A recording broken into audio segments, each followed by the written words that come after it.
Hello and welcome. In this video I want to talk briefly about the pursuit of perfection.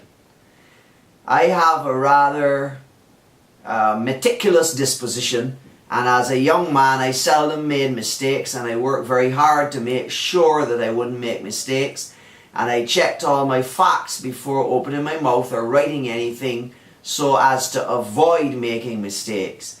The result was that I got a reputation for one who was reliable and didn't make mistakes. The downside of this perfectionist personality is that I didn't achieve very much, because it takes quite a bit of time checking, double checking and triple checking behind yourself. And I would have done very well perhaps working in a nuclear power plant or avionics, or maybe a control tower directing aircraft, or some sort of profession like that.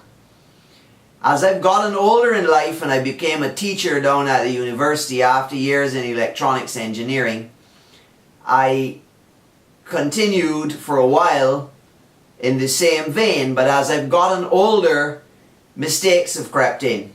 I think this is going to become a problem for almost anybody who has this type of perfectionist personality. Not only will they slow down in the amount of work that they can achieve as they get older, but also mistakes will creep in. It's inevitable as we age. So it got me to thinking basically about the pros and cons of the perfectionist personality. The purpose of this broadcast is not to discourage you from perfection, if that's your desire. I mean, in recent times I've watched many videos outlining how we should make YouTube videos, quality YouTube videos. One of the main things that they talk about is rehearsing, scripting, and after you've recorded it, showing it to other people, then going back and redoing it again to get rid of all mistakes towards making a perfect production. Apparently this is the recipe for success. You know, the downside to this is if you do that, you're not going to have very much output unless you are working with a whole team, so that you have no shortage of labor to produce and correct and edit and perfect your material.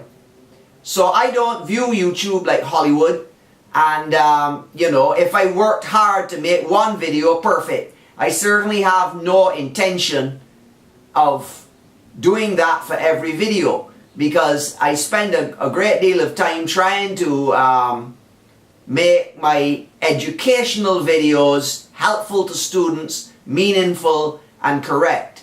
But if after doing all of that, and after it goes up on YouTube, a mistake is spotted in a video, what am I going to do? Am I going to tear it down, go and do that all over again?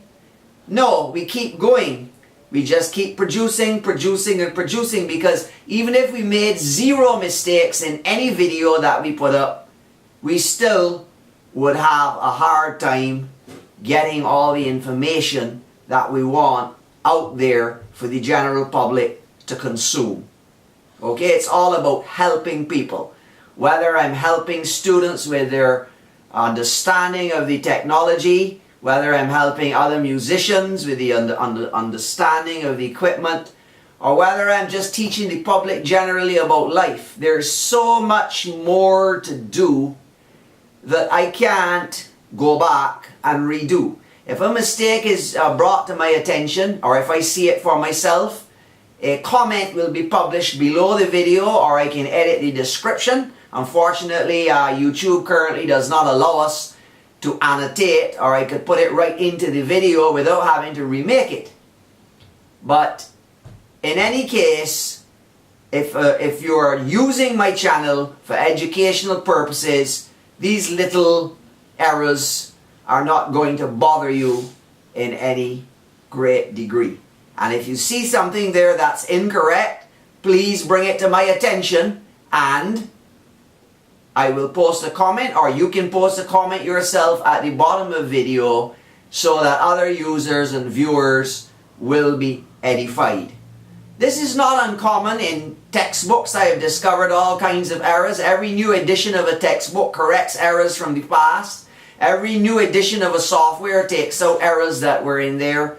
So the world is a very error-prone place.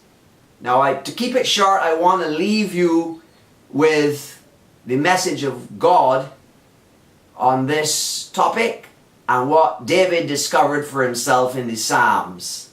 Okay? In Psalm 33, he talks about no horse can save anybody, no army can save anybody. In Psalm 127, we read, except the Lord build a house, they labor in vain that build it. My philosophy with this channel is I give it to God and I go ahead and I make it and I put it up and I let the chips fall where they may.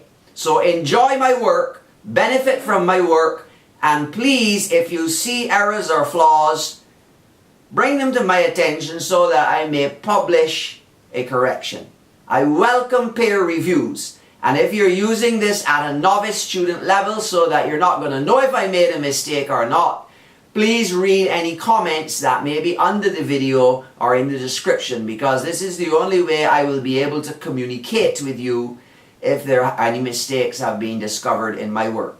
Thank you and see you in the next video.